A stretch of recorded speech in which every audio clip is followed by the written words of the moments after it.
Whenever you have occasion to send a card, remember a Hallmark card will best express your perfect taste, your thoughtfulness.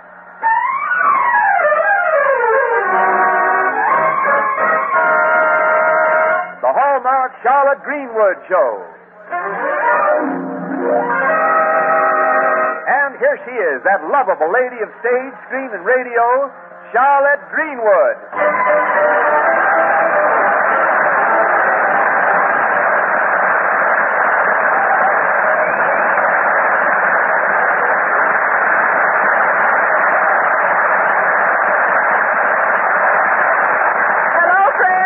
Thank you, Wendell.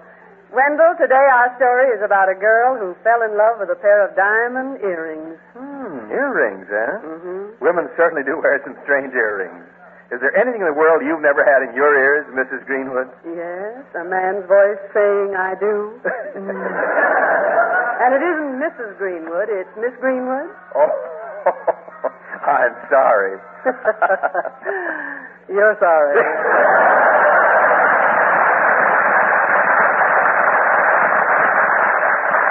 Yes, ladies and gentlemen, Charlotte Greenwood is brought to you this Sunday and every Sunday at this time by the makers of Hallmark greeting cards to remind you that whenever you want to remember someone, you'll find a Hallmark card that says just what you want to say the way you want to say it.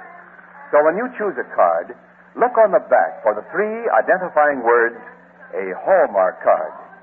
Yes, don't forget, a Hallmark card will best express your perfect taste, your thoughtfulness.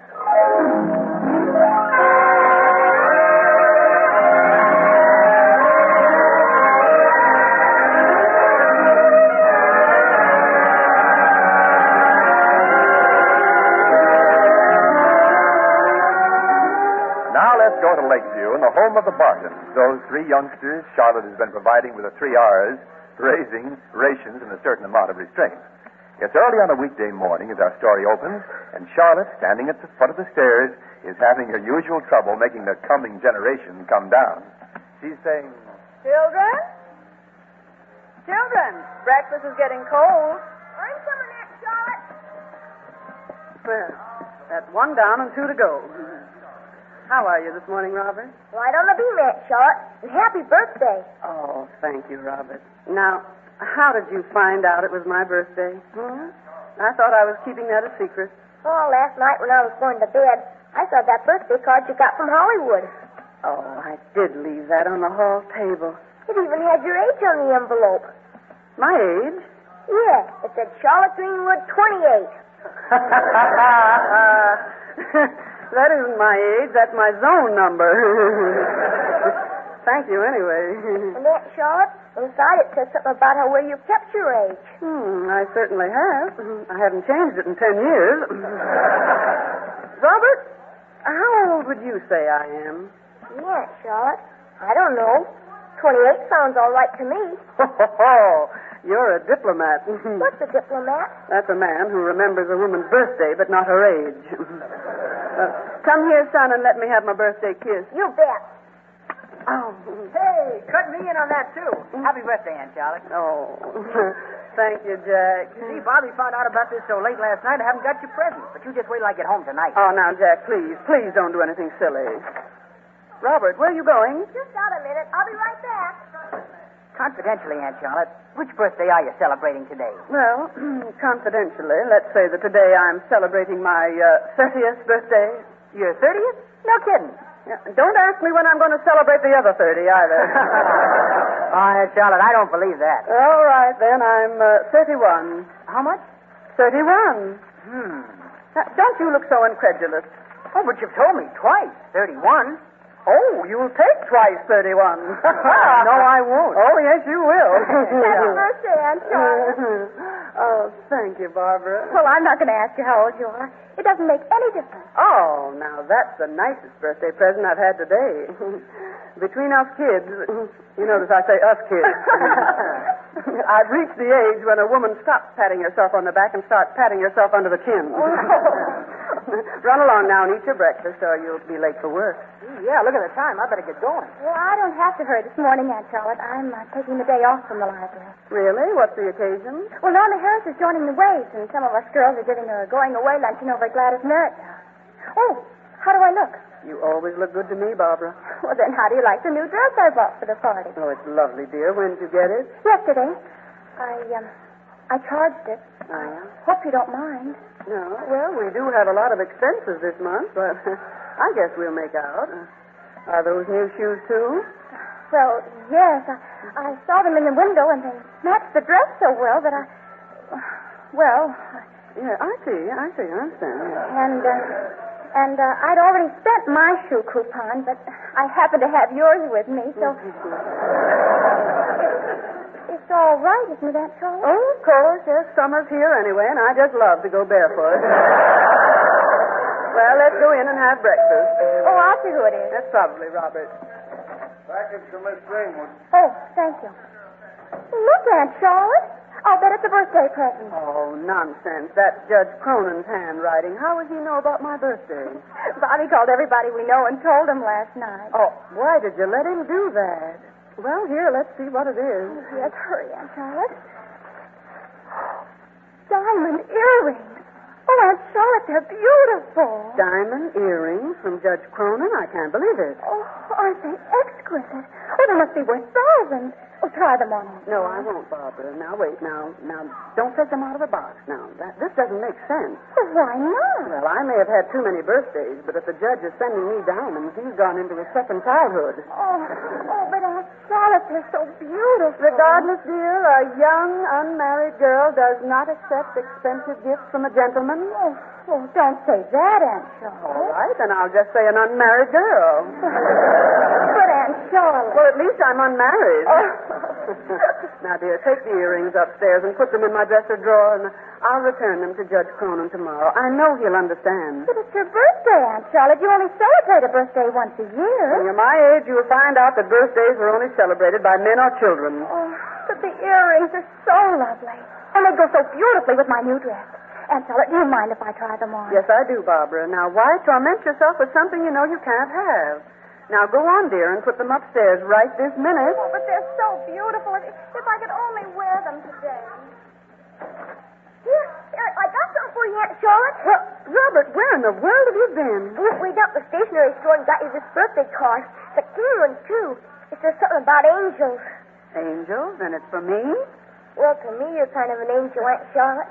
Oh, am I, Robert? I never played a harp in my life. I must see what this card says. Well, it says, I'm sending you this birthday card, all full of stars and spangles. Though passing years may throw you curves, you've still got lots of angles. Well. Angles? Does it say angles? Well, it seems to. Oh, gee, it's a comic card, and I wanted it to be beautiful. I thought it was angels. Oh. Well, now wait, son. Now let me look at it again. You know, I might have read it wrong. Now look at that. It does say angels. Gee, does it? Then it's all right. All right. It's the most beautiful card I ever got in my life. Gee, what are you crying about? Because I'm so happy. You're the angel.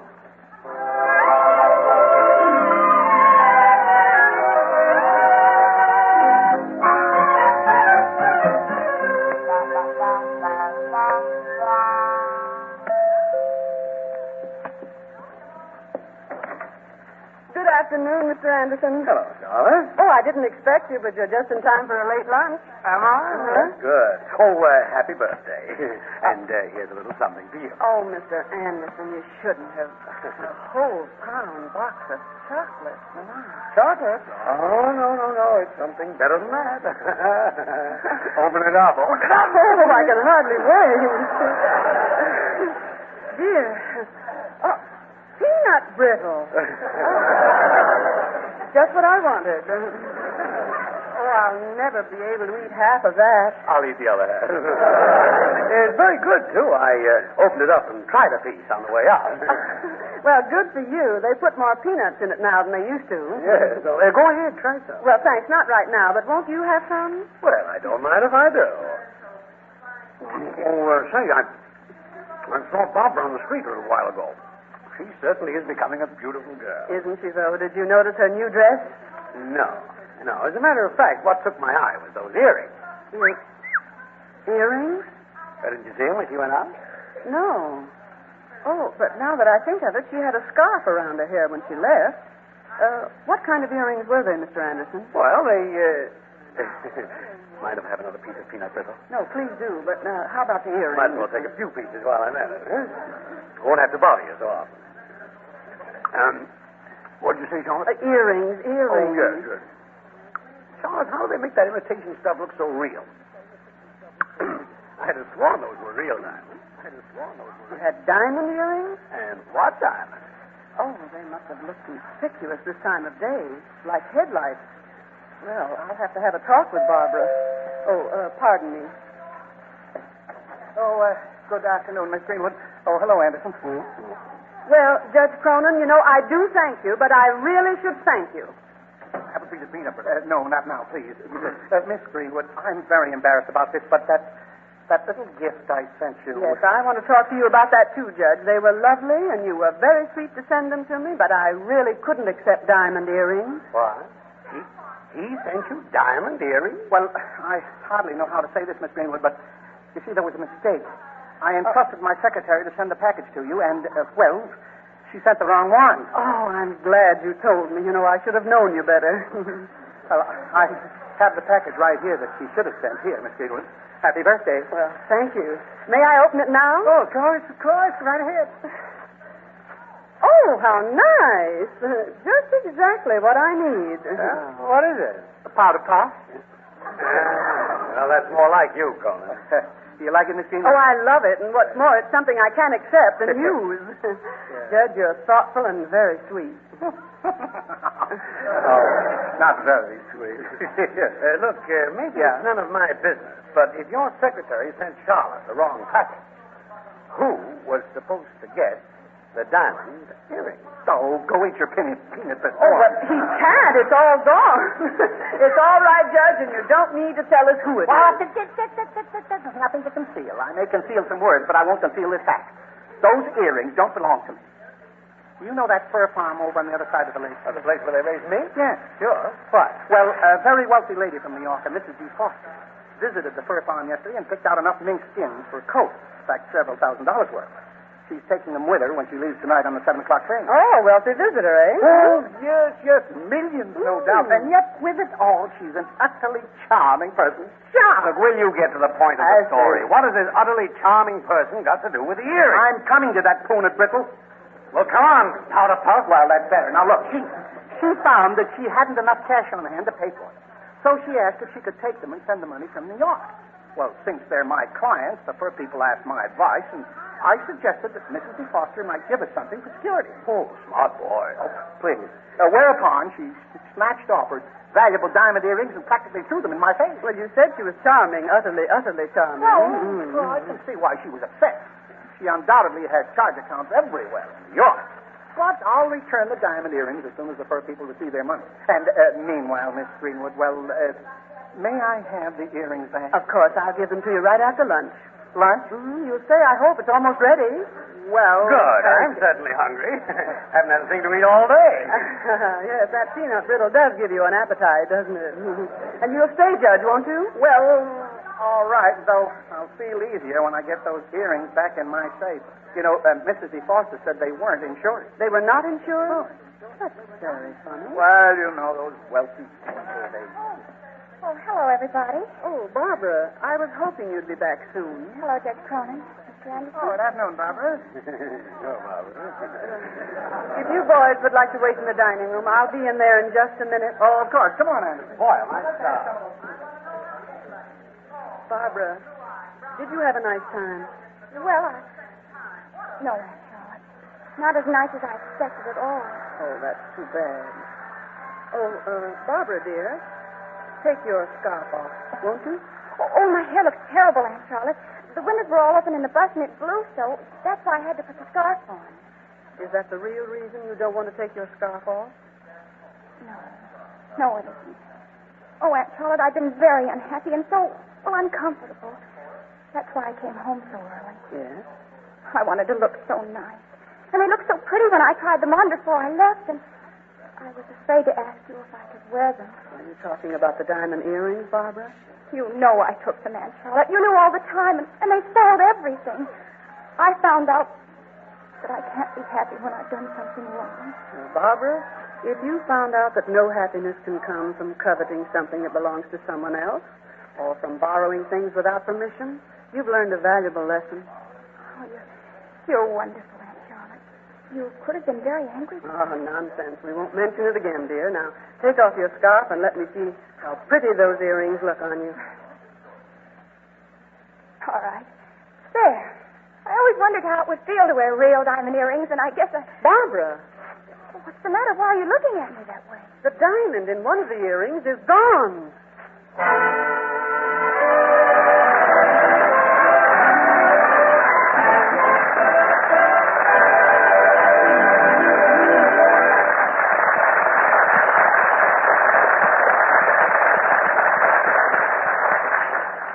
Part of the joy of having friends is to share the things life brings to them. Birthdays, for instance, or wedding days, or when they celebrate their anniversary. We can be such a comfort to our friends, too, in darker days when they need encouragement. On all occasions, sending a card is a thoughtful way to remember them. And you'll find so many distinctively beautiful cards at your Hallmark dealers. There are scores of fine Hallmark birthday cards, some with charming personal sentiments, others with a clever, humorous greeting. There are socially correct cards for wedding congratulations, anniversaries, gay welcoming messages for new arrivals, and if someone you know is ill or in the hospital, one of the best ways to say get well soon is with a thoughtful cheer card. You're sure to find a Hallmark card that says just what you want to say, the way you want to say it. So go to your Hallmark dealers tomorrow. Hallmark cards are on display at America's finest stores. Don't forget, a Hallmark card will best express your perfect taste, your thoughtfulness.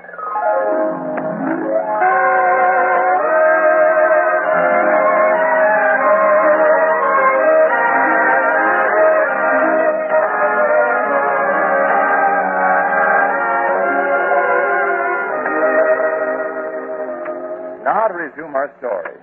Intending to send her something else as a birthday gift, Judge Cronin, by mistake, sent Charlotte a pair of diamond earrings which he was holding for a client as security. By the time the mistake was discovered, Barbara borrowed the earrings without permission and is still wildly searching for the diamond which he lost out of one earring. Now it's about 4:30 on the same afternoon and in the Boston home.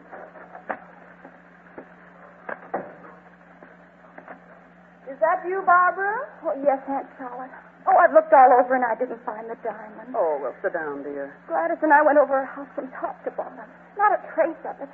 Oh, why was I so careless and thoughtless? Well, dear, I called Jack, and he got off work so he could try and find the bus you rode on. Mr. Anderson and Robert are searching the streets right this minute. Oh, but it's like trying to find a needle in a haystack. What's the use? Darling, the worst way to find a needle in a haystack is to sit down on the job. Oh, Aunt Charlotte, I haven't sat down a minute. I've looked everywhere. This is all my fault, everything. I'm going upstairs. Charlotte, soap, water, soap. Mr. Anderson, it is Mr. Anderson, isn't it? Oh, what a day. Am I a mess? Well, don't be so modest. What happened to you?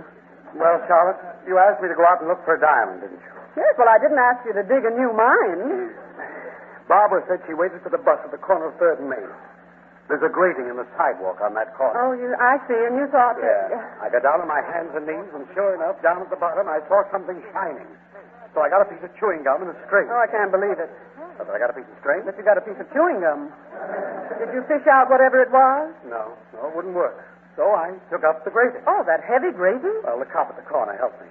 But just as he got it up, Yes. he fell in. Oh, no. Oh, yes. The hole was so deep I couldn't reach him, so I told him, jump up and grab my hand. Well, did he jump up and grab your hand? Yeah. You know, Charlotte, those holes are awfully tight for two people. But did you find what it was that was shining? Mm-hmm. The cop's whistle that he lost last year. He was very glad to get it back, too. They don't make them anymore. Gee, Mr. Anderson, did you have any luck? No, Jack. Oh, me neither. Hey, Charlotte, I've got to go, please. Jack, you didn't find anything? Not a thing? Well, I found a lot of things, but no diamonds. I found the bus that Barbara was on all right, and the driver and I looked under every seat and in every corner. All we found was a lot of hairpins and an old ticket punch that he lost last year. Oh, I bet he was glad to get the ticket punch back. Yeah, they don't make them anymore. Yeah. Well, Judge Cronin. Oh, what a terrible afternoon I've had. First with 3 clients, a single woman who wants to get married, a married woman who wants to get single, and an old maid who doesn't know what she wants. And then more arguing with that Mrs. DeFoster. Oh, not the utterly charming Mrs. DeFoster. Oh, that woman is... Well, I've certainly changed my opinion of her. You know that she called me Oh, Jack, will you go upstairs and freshen up a bit, please? Huh? Oh, okay, Aunt Charlotte. Now, what did Mrs. DeFoster say, Judge? Well, Miss Greenwood, I can't repeat her exact words, not in front of the lady. But when I came to her suite at the hotel, she was packing those mink furs, incidentally. You know, she's leaving on the 7 o'clock train. And when I told her about losing the diamond, well, she says that if the diamond isn't replaced by the time she pays for the furs, she'll bring suit for $5,000. And you know, the earrings aren't in jewelry. Yes, Judge. Yes, you've said that once before. You know, I'm beginning to get an idea. Give me those earrings. What are you going to do? I'm going downtown to replace that missing diamond myself. Right now. But, Miss Greenwood, that isn't fair. It'll cost you thousands of dollars. Hey, guess what I found? Oh, Robert, what? You What? didn't. I'm looking all the gutters between here and the Merritt house. Yeah? Just guess what I Well, found? go on, tell us. Go on. Look, a real life frog. Oh, now, don't tell me they don't make them anymore.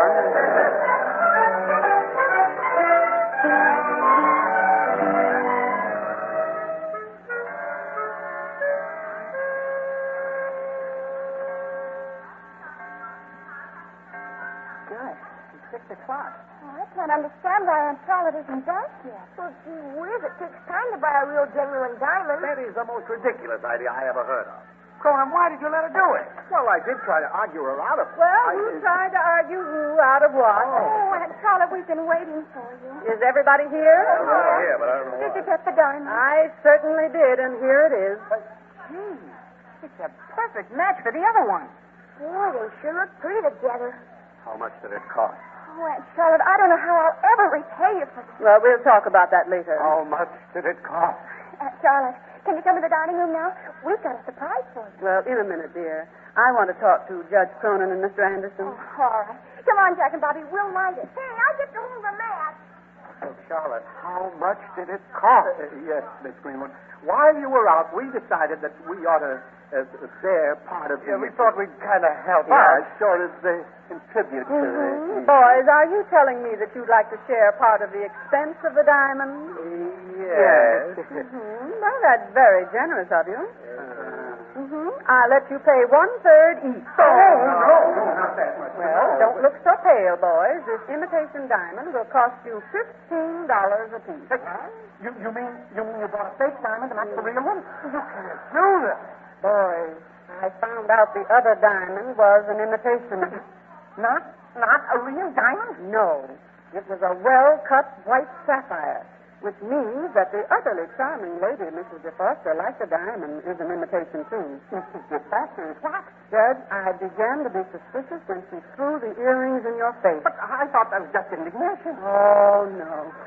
That was a very clever ruse to keep you from asking questions. Yes. Yes, and to keep me from finding out that she wasn't a wealthy woman at all. Besides, all the wealthy women I've ever known in my life are very careful to keep their jewels insured. Look, I don't get this. What is this woman trying to do? Well, she's trying to leave town on the 7 o'clock train. Yes, with thousands of dollars worth of furs, which she'll never pay for. A professional swindler? Yes. Cronin, we better report this to the police. I reported it an hour ago, as soon as I made sure the diamond was an imitation. Now, they are waiting for Mrs. DeFoster at the station right now. Oh, Miss Greenwood, I can't tell you how much I owe you. You saved us all some serious embarrassment and expense, too. Well, there is that $15. That's all right. I have to get back to the office. I'll go with you, Anderson. Oh, won't you come in the dining room first and see my birthday cake? Charlotte, how did you guess you got a birthday gift? Well, the children said they were going to light something. Of course, it could be a bonfire. What with snow in July. Well, come on, boys. Happy birthday, Charlotte.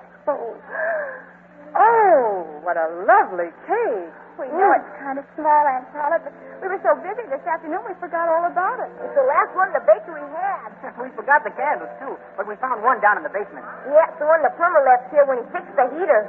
Oh, children, it's the most beautiful cake I ever saw. And the best part of it is that one candle. One candle? I'm a child again. Come on, everybody, all together. Happy birthday to you. Happy birthday to you. Happy birthday, Aunt Charlotte. I'm so happy.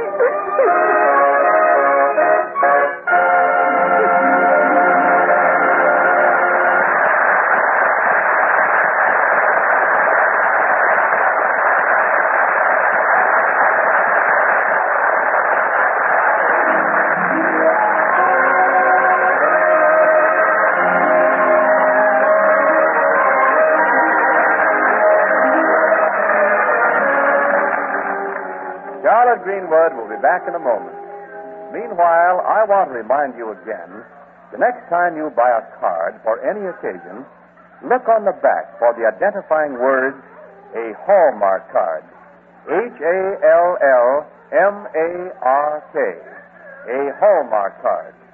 Like sterling on silver, those three words are your assurance of finest quality. They tell your friends you cared enough to send the very best.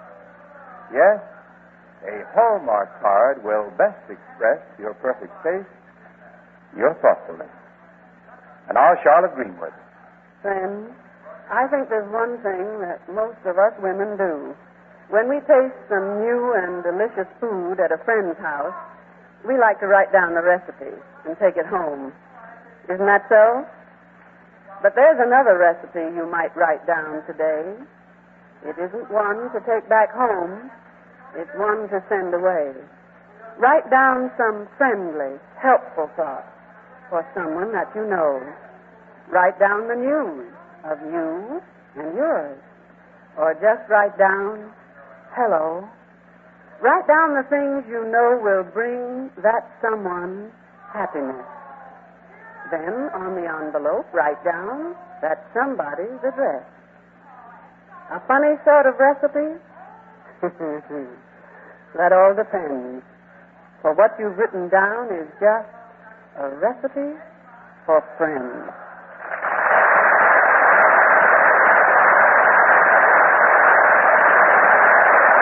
And now, until next Sunday at the very same time, this is Charlotte Greenwood saying, so long, friends, until we meet again. So long, neighbor, till next Sunday, I'll just say, so long. So long.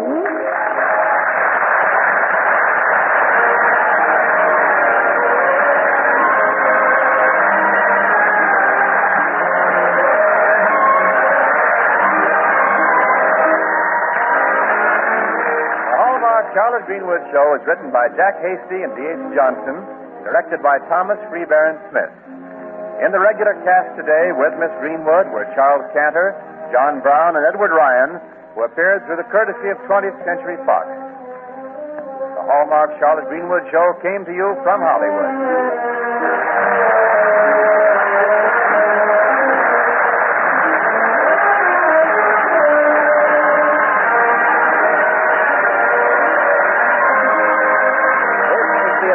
Broadcasting Company.